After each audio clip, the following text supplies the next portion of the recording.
Haleluya. Yesu ashimwe bene data.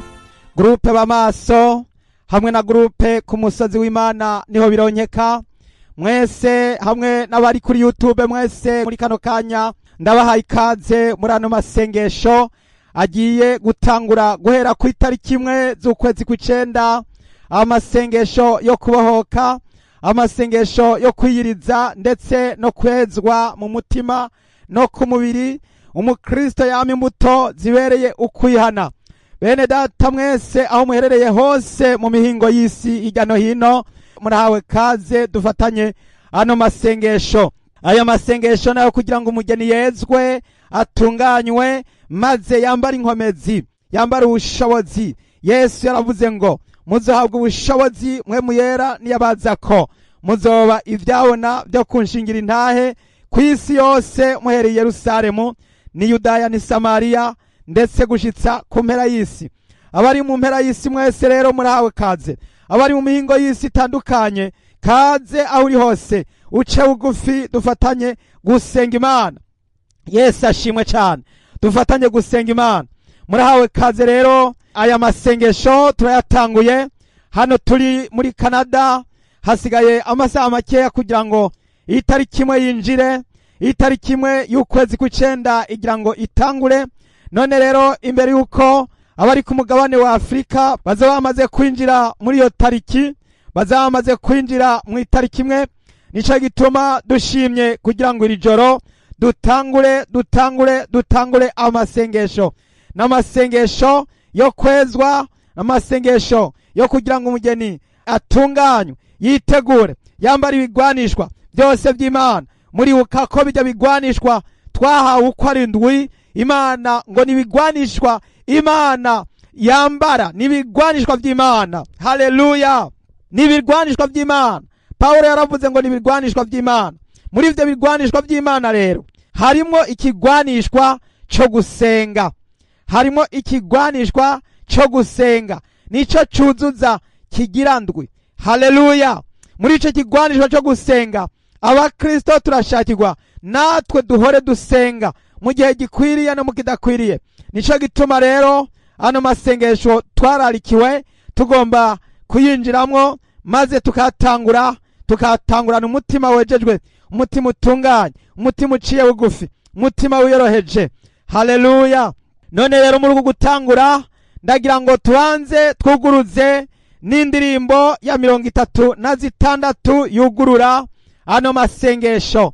Yesu ashimwe cyane. Ababikurikirana kuri YouTube murahawe kaze dufatanye kuririmba. Ababikurikirana muri groupe b'amaso ntihagire ugutwara igitsibo cawe mwese, ndagira ngo namwe mubikurikirane dutanguranye kuririmba ino ndirimbo. Abari muri groupe ku musozi w'Imana niho bironkeka, namwe mufate kantike tugiye kuririmba indirimbo yo kuduza icubahiro c'Imana, yo kugurura. Indirimbo iboneka mu gitabo c'indirimbo z'ikirundi, n'indirimbo ya 36 ivuga ngo ntundengane mukiza we, wumva uko nganya, aho ugendera mu bandi nanje ntusige. Aho Yesu arimo aragendagenda hirya no hino, araba umugeni wa Kristo, araba umugeni, araba ishengero, araba abana b'Imana, araba abantu bariko baraterana, barimo barasenga, biyeza, bongera bisonzesha, biyiriza, bezwa, batunganya ingeso zabo. Umwami Yesu nawe nta kurengane. Haleluya. Umwami Yesu nta kurengane. Reka rero turirimbe ino ndirimbo. Yesu abahezagire. Ntundengane mukiza we, wumva uko nganya, aho ugendera mu bandi nanje ntusige. Yesu umwami, Yesu mukiza wanje, wumva uko nganya, aho ugendera mu bandi nanje ntusige. mpa kwegera intebe yawe, mpabwa imbabazi, ngupfukamiye mbabaye, mpa kukwizera Yesu mwami, Yesu mukiza wanje, wumva ukonganya aho ugendera mu bandi, nanje ntunsige, nta wundi no kwizigira, ni wewe ngomba, mvura ibikomere vyanje kandi umparire Yesu mwami, Yesu mukiza, wumva ukonganya aho ugendera mu bandi, nanje ntunsige, uri isoko y'amahoro, nyene ubugingo, singira uwundi nambaza atari wewe Yesu mwami, Yesu mukiza wanje, wumva ukonganya aho ugendera mu bandi, nanje ntunsige Yesu mwami, Yesu mukiza wanje, wumva ukonganya aho ugendera mu bandi, bagenzi nanje ntunsige. Haleluya. Ndagira ngo tubanze gusoma amajambo y'Imana mbere yuko twinjira muri rino sengesho. Tusome amajambo Paulo yandikiye abanyefeso, igihimba ni ca 6, turasoma duhereye ku murongo w'10 maze tugeze ku murongo w'17, n'amajambo atwinjiza mu gusenga. Iyi niyo ntumbero yacu, tugomba gusaba umwami wacu Yesu Kristo kugira ngo atwambike ibigwanishwa byose by'Imana, bya bigwanishwa byose uko ari 7. Ndagira ngo dusome aya majambo, hanyuma niturangiza kuyasoma duce dusenga Imana. Mwene data wisabire ibigwanishwa Imana yaduhaye kugira ngo tuvyambare. None rero reka dusome abanyefeso gihimba ca 6, turahera ku murongo w'10, dusome mu izina rya Yesu. Ibisigaye muremesherezwe mu mwami wacu no mu bushobozi bwiwe bwinshi, mwambare ibigwanishwa byose by'Imana kugira ngo mushobore guhagarara mudatsinzwe n'ubugunge bwa wa murwanizi. Kuko abo tunigana atari inyama n'amaraso, ariko tunigana n'abakuru n'abafise ububasha n'abaganza iyi si y'umwiza, nimwe mumbiza ahantu ho mw'ijuru. Kubw'ivyo mwabire ibigwanishwa byose by'Imana kugira ngo mushobore kudatsindwa ku munsi mubi, kandi nimwaheza byose mugahagarara mushikamye. Nuko rero mushikame mukenyeje ukuri, mwambaye ukugororoka nk'icuma gikingira igikiriza, mwambaye inkweto z'ivyo ubutumwa bwiza bw'amahoro bibiteguza. Kandi hamwe n'ivyo byose mwabire inkinzo y'ukwizera, niyo muzoshoboza kuzimisha imyampi ya wa mubi yose yaka umuriro. Mwabire inkofero y'agakiza, bo n'inkota ya mpwemu, niyo jambo ry'Imana. Musengere muri mpwemu ibihe byose, mu buryo bwose bwo gusenga no kwinginga, kandi ivyo mubibere maso mukomeje rwose musengera abera bose. Haleluya, Imana ishimwe cyane. Iyi niyo ntumbero y'ano masengesho, nugusenga tugasengera abera bose tubanje kwiherako, kugira ngo dusengere umugeni wa Kristo yambare inkomezi, yambare ibi bigwanishwa byose by'Imana. Hano turabwiwe ngo kubw'ivyo, umurongo wa 13, ngo kubw'ivyo mwabire ibigwanishwa byose by'Imana. Ndagira ngo twabire ibigwanishwa byose by'Imana. Hano turabwirwa kwabira ibigwanishwa byose by'Imana, bya bigwanishwa Imana ihora ikoresha mu kugwana intambara no mu gutsinda. Turabihawe. Haleluya, turabihawe. Mwibuke igihe Dawidi yaja kwica Goliyati akamuca izosi, yahawe ibigwanishwa, abihabwa n'umwami Sawuli, ariko agize atya asanga ntibimukwiye, yaciye yambara ibigwanishwa by'Imana. Haleluya, aca yambara ibigwanishwa byose by'Imana. Yamabuye amaze kuyatora, rimwe arikuramwo rimunega mu gahanga, Goliyati yikubita hasi. Ndagira ngo natwe bene data, muri uku gusenga, muri ano masengesho y'ukwezi kose twinjiyemwo, ndagira ngo twambare bino bigwanishwa byose by'Imana. Ibigwanishwa Imana yambara mu kunesha Satani. Mwibuke ko Satani yakorowa kuwe mu ijuru, yarakorotse arakorogwa. Haleluya, ibigwanishwa bimwe Yesu yaravuye akoresha mu gukoresha ukuri imbere ya Pilato, akatwitangira no gushitsa ku rupfu rwo ku musaraba. Ibigwanishwa byo kudacika intege, byo kutarambirwa, ibigwanishwa byo kuvuga ubutumwa aho umuntu ari hose, byo gushingira intahe Yesu mu gihe gikwiye no mu kidakwiriye. Ibigwanishwa, mwene data, mwambara ibigwanishwa byose by'Imana. Reka rero aka kanya dusenga Imana kugira ngo Imana idushoboze kwibera muri ubu bushobozi bwayo no mu nkomezi zayo. Imana ihabwa icyubahiro cyane.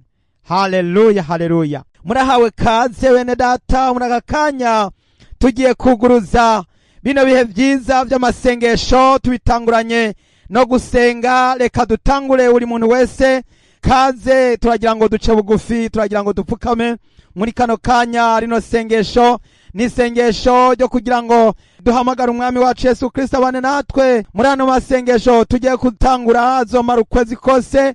Mwene data, uyinjiremwo mu nkomezi no mu mbaraga, uyinjiremwo mu kwiyeza no mu kwihana, uyinjiremwo uciye bugufi, wibagira ivyitwa ibyaha byose, utangure kwiyibagira, wiyibagire, ushire Yesu imbere, wiyibagire mwene data, wiyibagire, icubahiro cawe gishire hasi. Eka ibikorwa vyawe by'uyakoze biwe byihane, ibyo wakoze biwe byature, uvyaturire Yesu. Wihane icaha nakaha n'igisa n'icaha. Aka kanya turagira ngo duce bugufi dusenge Imana yo mwijuru. Data wera wo mwijuru, mu izina rya Yesu Kristo, muri kano kanya ndongeye gupfukama imbere zawe, nciye bugufi muri aka kanya keza, kugira ngo Yesu wera wo mwijuru wongere kutugirira neza, wongere kubana natwe, udutegura umutima n'umubiri.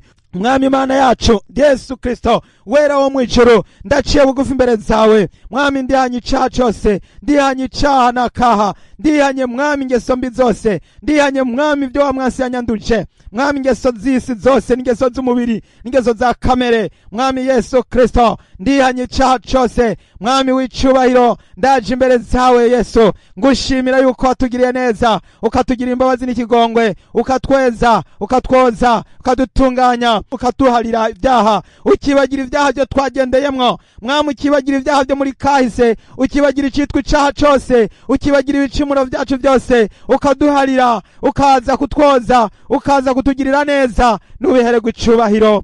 Mwami turadugije amashimwe, ndadugije amashimwe Mwami kuri bene data bose bariko barapfukama imbere zawe, kuri bene data bose barimo baraza imbere zawe basenga, barimo baraza imbere zawe bihana, batura ibyaha. Mwami Yesu Kristo, bagenderere, baha inkomezi, baha imbaraga, baha ubugingo budashira, bahe kuzigamwa no kurindwa, bahe kwibera mu nkomezi, bahe kwibera mu ntsinzi, bahe kwibera mu mbaraga, mu izina rya Yesu. Bagenderere, bagire neza, baha ubushobozi bw'uburyo n'ibumoso, baha baha ubushobozi bwo mu kujya n'ubwo mu kubamfu, baha ibirwanishwa byose by'Imana, bavyambare, bambare ubushobozi, bambare inkomezi zo gutsinda n'izo kunesha, barwane intambara nziza yo kwizera, bacakire ubugingo, barondera amahoro. Mwami Yesu Kristo, muri kino gihe birashagiwe yuko twongerwa inkomezi, twongerwa imbaraga, twongerwa ububasha mu rugendo turimwo. Urugendo rwa none ntabwo ari urugendo mwami rusanzwe, kuko mwami Yesu turahura n'ibitego, duhura n'ibitsiburira, duhura n'ibitsitaza. Abahora bakizwa uno munsi barabihevye, baraguye, barataye, barahushije inzira, barataye umusaraba.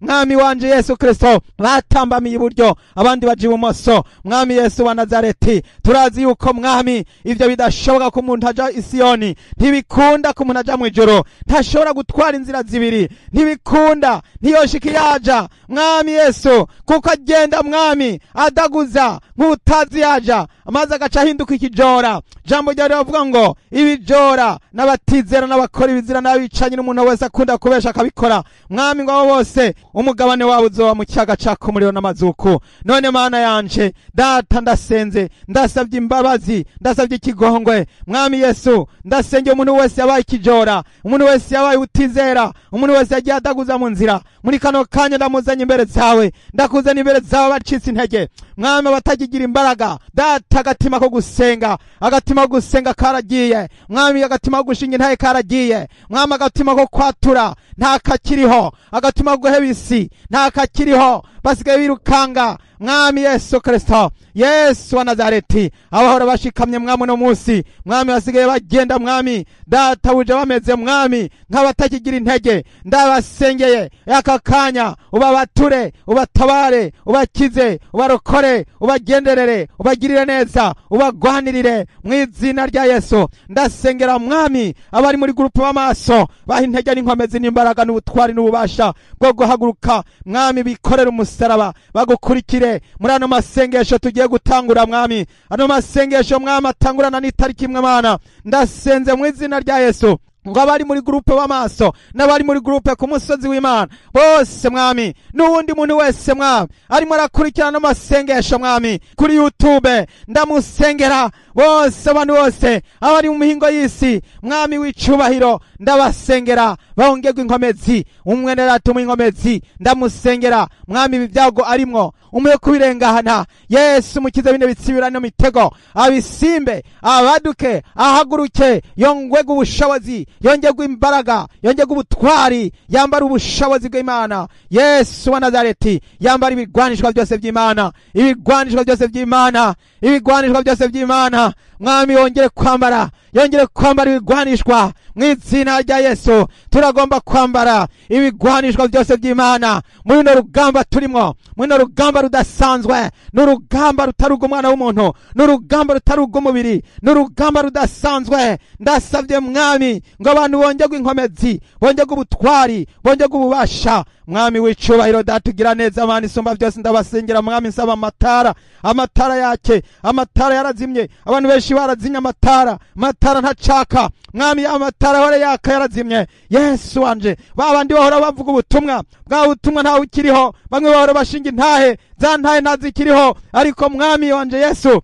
mwami w'icubahiro, ndabasengera, ndabasabira ngo bahe ubushobozi, bongere gushingira intahe izina ryawe, ashingira intahe Yesu wa Nazareti, bongere gushingira intahe Yesu, kuko mwami Yesu turabona ko iminsi turimo ari iminsi idasanzwe, ni iminsi yisubira nyuma, ni iminsi yo kugwa, ni iminsi abantu baguye, ariko ndabasengera bongere Data buja kuvyuka no kwikangura mwami. Abasengesho tugiye kwinjiramwo n'amasengesho yo gusengera abera, ngo bongerwe ubushobozi mwami, bongerwe inkomezi, kugira ngo abaja mu rugendo, bari mu rugendo baje i Siyoni, bongere kwambara ubushobozi bwo kuzoshikayo. Abatanga urugendo ntibaze barucire hagati mwami, abikore mu musaraba ntibaze barucire hagati, bongere gukomeza, bakomeze urugendo, bakomeze urugamba, ntibarambigwe, ntibacike intege mwami.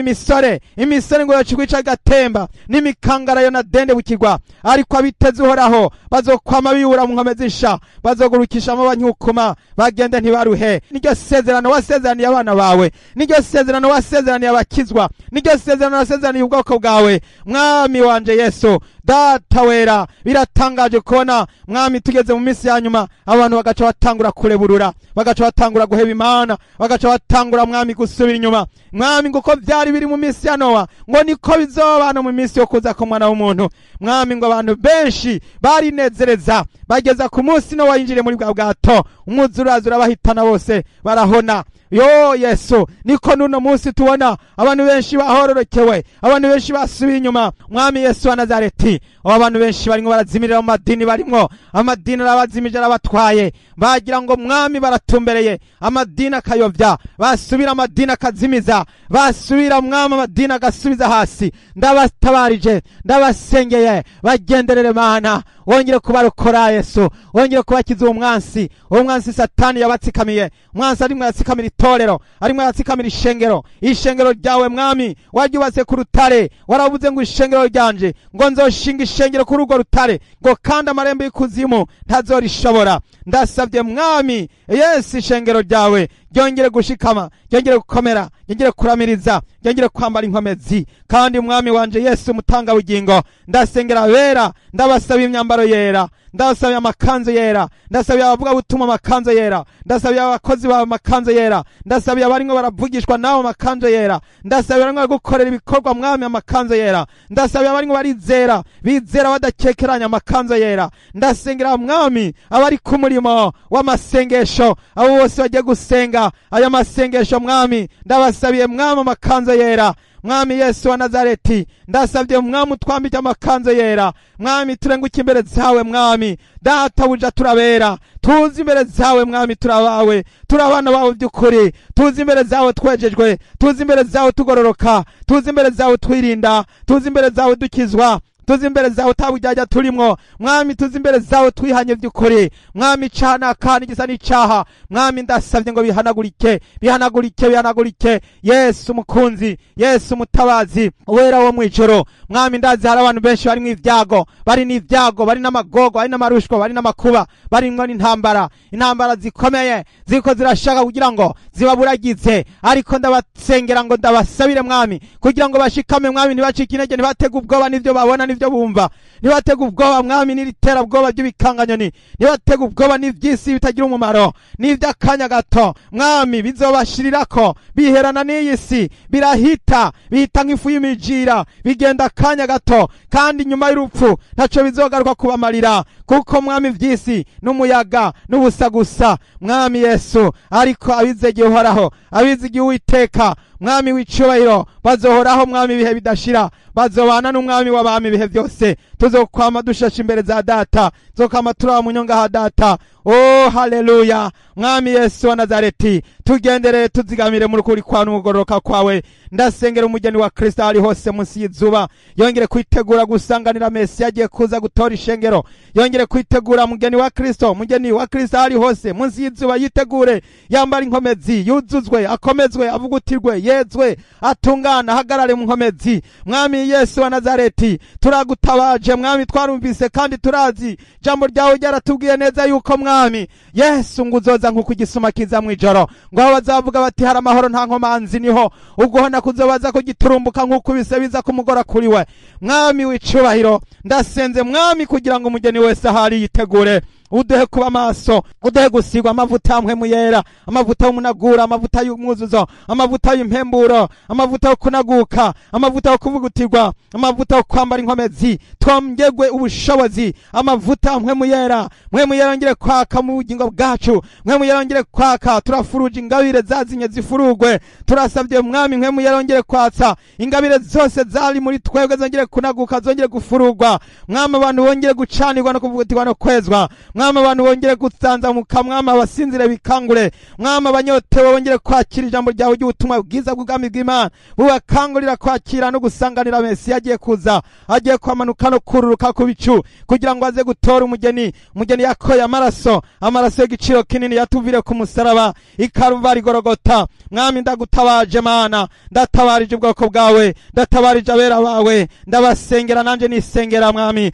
kuko iki kigwanisho cyo gusenga mwami twagihawe mwami ngo tugikoreshe. Umuntu adasenga yamana ibyaha vyiwe, umuntu adasenga ntigera akizwa, umuntu adasenga ntigera yihana, kuko niyo yihanya bisubiramwo. Ariko amasengesho mwami atuma umuntu ayongega ubushobozi. Amasengesho mwami atuma duhorana na data, tugahorana n'umwami wacu Yesu Kristo, tugahora muri mpwemu, tukagerera mwami kure y'umubiri, tukagerera iwacu muri mpwemu. Mwami nico gituma amasengesho mwami ndayakunda amasengesho, kuko mu masengesho mwami tuyaga na data. Yesu waravuze ngo niwasenga uje haruguru usenge saba mu mpisho, kandi sabo nibihishijwe azoguhera. None mwami w'icubahiro, nico gituma dukwiye guhora tuza gusenga mwami, tukaduga tukaza hahandi mu bwigobeko. Ni nkuko mwami Petero mwami na Yakobo na Yohana mwene nyina baduze ubarabadugana ku musozi ari bonyene, hahandi mu bwigobeko kuri wa musozi warabaduganye, kuri wa musozi ari bonyene, maze uhinduka ukundi urabiyereka, ubereka ubwiza, bwa bwiza bwo mwijuru, bwa bwiza wahoranye ijuru n'isi bitararemwa, bwa bwiza wahoranye utaraza mw'isi, bwa bwiza wahoranye. Kandi ubwo bwiza nyene nibwo wongeye kwabira, umaze kuduzwa, umaze gushika mwijuru, waciye umwami w'abami, uce wabira bwa bwami uravyagira iburyo bwa data. Ucabira bwa bwiza, bwa bwiza warabwabiri uravyagira iburyo bwa data. Ndagushimiye, ndagukengurukiye Mana, yuko utibagira bawe, yuko wanyibutse ukangendera, ukaza kunsura, ukaza kunsanga, ugasanga ngowe, ugasanga mwami data buja ndi mu mazi abira, ndi mwishaye umubabaro, ndi mu kaga gakomeye, aho ntari kigira gitabara. Mwami Yesu wanje, ata muntu n'umwe yoshobora kundokora, nta muntu yoshobora kunkiza, nta muntu yaragishoye kunkiza. Mwami nta mwana w'umuntu yoshobora gukiza umuntu, nta muntu yoshobora gukiza mugenzi we, nta muntu yoshobora gutabara mugenzi we. Mwami wanje Yesu Kristo, nta muntu yotabara mugenzi we, naho yobigerageza mwami bose baca bagwa mu vyondo, baca bagwa mu cobo. Mwami impumyi ntiyoshobora gutabara indi mpumyi, bose batembagara bacana ko mwami bagwa batemba bagwa mu kinogo, nta numwe yoshikana uyundi. Mwami Yesu, nta mwana w'umuntu yokiza uyundi. Yesu narakubonye ngowe, narakubonye nduhijwe, narakubonye ngowe, narakubonye nasinzikaye, narakubonye ntagira iyo nja niyomva, narakubonye urandegukako, urantabara, uransama, uranshaye, unkura mu ishayo y'ivyaha, nkura mu vyondo mwami vy'umubabaro urenze, nkura mu kaga. Mwami Yesu, aho stress zari zabaye nyinshi mwami mu bugingo bwanje, urandokora umpa amahoro, amahoro y'umusesekara. Mwami wanje Yesu Kristo, wongera kuma amahoro y'umusesekara. Hariho abantu batagifise amahoro y'umusesekara, hariho abantu babuze amahoro y'umusesekara, abantu benshi barabuze amahoro y'umusesekara. Indirimbo y'ijana na zibiri avuga ngo ivyisi vyamvuye mu mutima kubw'amaraso ntagakacira, nunamye imbere y'umusaraba, amaraso ya Yesu niyanyeza de. Mwami Yesu Kristo, hariho abantu batafise ayo mahoro, hariho abantu ayo mahoro yagiye yayoyotse atakiriho, ntayo bagifise. Mwami bamana amaganya, bamana umwivira, bamana amarira, bamana ivyaha, bamana ivyago, bama bicuza, bama biganyira, bararyama ntiwuce. Mwami ukira, mwami bakagorobezanya inzigo n'ishari n'urwanko n'agahinda n'akabonge. Ntibaramenya umucunguzi Yesu, ntibarakubona, ntibarakumenya, ntibarakumva. Iyo barakubonye ntibaba barigo bariganyira bidoga, ntibaba barigo baraca inanka mwami, ntibaba barigo barimyoza. Bama bari bakwiye guhora bashima, batazira, bashima, bavuga bati haleluya, bavuga bati himbazwa Mesiya. Yego me mwami Yesu, ndonje kuvuga ntihimbazwa, ndadugiza amashimwe, ndahimbaje izina rya Yesu Kristo Munyanazareti. Himbazwa uhoraho, himbazwa kibirengeye, himbazwa warakoze, himbazwa, ndadugiza amashimwe, himbazwa uri umwami w'abami, himbazwa uri kwizigirwa, uri kwizegwa, uri uwo gushimwa. Shimwa amashimwe, turadugije amashimwe muri grupe b'amaso, turadugije amashimwe muri grupe ku musozi w'Imana, turadugije amashimwe abari kuri YouTube mwami baduza amashimwe, muduza amashimwe. Umuntu wese aho uri hose uri kurasenga, duza amashimwe. Tazira umwami w'abami Mesiya, umwami w'abami waducunguye, wadupfira Karuvari ku musaraba. Niwe ariho, niwe ashoboye, niwe yanesheje isi n'ivyisi, niwe ntsinzi, niwe mutabazi, niwe buhungiro, niwe gitandara kizima, niwe bugingo bwacu, niwe mahoro yacu. Mwami wanje Yesu, turagushimira yuko wavuze ati ndi kumwe namwe gushitsa ku muhero w'isi. Mwami waravuze ati ntimutinye, ndi kumwe namwe, ntimutinye, ndi kumwe namwe, ntimutinye, mwoye gutinya, mwoye gutinya. Yesu yitwa Emanueli, bisonwa ngo ndi kumwe namwe, mwoye gutinya izo ntambara zose. Uwo muriro uri hagati yanyu ntukabahagarika umutima nkaho umenga mubonye akatabonetse, kuko ibyo ari byo bigenda bishika kubera bose, kugira ngo baze batabagwe mu gihe gikwiye. Mwami twongera imbaraga zo kurwana nk'izo Shaduraka yakoreje mu gutsinda no mu kunesha no mu kurwanya. Shaduraka na Meshaki na Abedunego barashikamye, barahagarara, Mwami baranesha, barashinga intahe, baremanga, bemanga yuko bokwemera gufuma batabwa mu muriro w'itanure ry'umuriro uhinda. Mwami natwe muri no minsi nitwihakana batubambiwe. Mwami bariya abagabo batatu Shaduraka na Meshaki na Abedunego ntibihakanye Uhoraho, ntibihakanye Umwami Uhoraho Imana, ntibamwihakanye. None uno munsi natwe abacunguwe, abatabawe, ababonye Umwami Yesu n'inguma n'inkovu za zamambo mu rubavu, mu biganza no mu birenge, na ca gitsibo c'amahoro ugori gw'amahwa mu mutwe. Mwami aho yikorera umusaraba, Mwami wanje Yesu twarakubonye ubambwe. Data ntitukaburure, ntitureburure, ntidusubire inyuma, ntiducike intege. Data ntitwibagire ibyo wadukoreye. Ndasengera abera bose bo mu isezerano risha bariho uyu munsi w'igisaha, bongere kwibuka incungu y'Umwami wacu Yesu Kristo yadupfiriye ku musaraba i Golgota, bambikwe ubushobozi. Ndagutabaje Mwami ngusaba inkofero y'agakiza mu mutwe. Ndagutabaje Mwami umpa inkota y'ijambo ryawe mu kuboko kwanje, ndayigendane inkota ikarishe, inkota y'ijambo ry'Imana, jambo w'Imana. Uduhe ijambo, uduhe guhorana inzuzi z'amazi z'ubugingo ziburuka ziva mu nda yacu. Ari mpwemu yera, niko ibyanditswe bivuga, ni mpwemu wawe yera. Duhe kuzuzwa ubushobozi bwa mpwemu. Mwami wanje Yesu, uduhe gukengeza ukuri aho tuja hose, uduhe kugira ishaka ryo gukwiza ubutumwa bwiza bw'ubwami bw'Imana. Mwami w'icubahiro, uduhe inkinzo yo kwizera, uduhe icuma gikingira igikiriza, iyi nkinzo y'icuma. Mwami uduhe kwizera, uduhe kwizera, uduhe kwizera, uduhe kugororoka. Mwami Data kugororoka tukwambara nk'icuma gikingira igikiriza. Mwami ibyo bigwanishwa byose Mwami ndabisabye Mwami, muri ano masengesho dutanguye, muri ano masengesho turimwo Mwami, twambara ibigwanishwa byose by'Imana. Duhagarare mu nkomezi no mu mbaraga, duhagarare mu bushobozi bwawe Mwami, duhagarare mu kunesha no mu gutsinda. Mwami Yesu, ibitero byose by'imyuka mibi n'iby'imizimu ry'abadayimoni turabisanganguje mu izina rya Yesu, iburyo n'ibumoso Mwami, imbere n'inyuma, iburaruko no mu buseruko Mwami, mu manuko no mu burengero Mwami Yesu Kristo, hose no mu manuko Mwami, hirya no hino, imice ine yose y'isi yose Mwami turayishize mu biganza byawe. Habeho protection ku bana b'Imana, habeho protection ku basenzi, habeho protection ku bakizwa, habeho Mwami ugutsindanishirizwa ku bwoko bwawe hirya no hino. Ndasabye amaraso ya Yesu yongere Data buja gukwiragira ku bana b'Imana, ku bantu bose barimo barasenga, barimo bariyeza, barimo baritunganya, barimo bambara inkomezi. Ubaho kunesha, ubaho gutsinda, ubaho gutsinda, batsinde, baneshe mu izina rya Yesu. Oh haleluya, haleluya, ndagushimiye Mana, haleluya, nuhabwe icubahiro Mana. Oh uri Imana yera, uri Imana ku bantu bose Mwami. Mwami Yesu, ndabakuragije, ndakuyeguriye Mana, ndagushize muri programa yose ukwezi kose Mwami. Bize bigende neza mu bugombe bwawe, ntibizebe nk'uko umwana w'umuntu abyifuza, ariko bizebe mu bugombe bwa mpwemu yera. Turasabye mpwemu yera zatuyobore muri ano masengesho, turasabye mpwemu yera zabane natwe muri ano masengesho. Aya masengesho dutanguye haze haboneke mu isoko y'amazi dakama, inzu z'amazugingo zonge gutemba mu nda nk'uko byanditswe bivuga. Abantu benshi baze bacanirwa, baze bahabwe mpwemu yera, baze buzuzwa ubushobozi n'ububasha n'imbaraga, baze bahagarare mu nkomezi z'Imana. Oh haleluya, urakoze kubikoze, ndabigushimiye, izina ryawe nirihabwe icubahiro. Ndavyambaje nshima nkenguruka mu izina ry'Umwami wacu yadupfiriye ku musaraba, Yesu Kristo umunyanazareti. Amen. Haleluya. Imana ibahezagire, Imana ibagirire neza.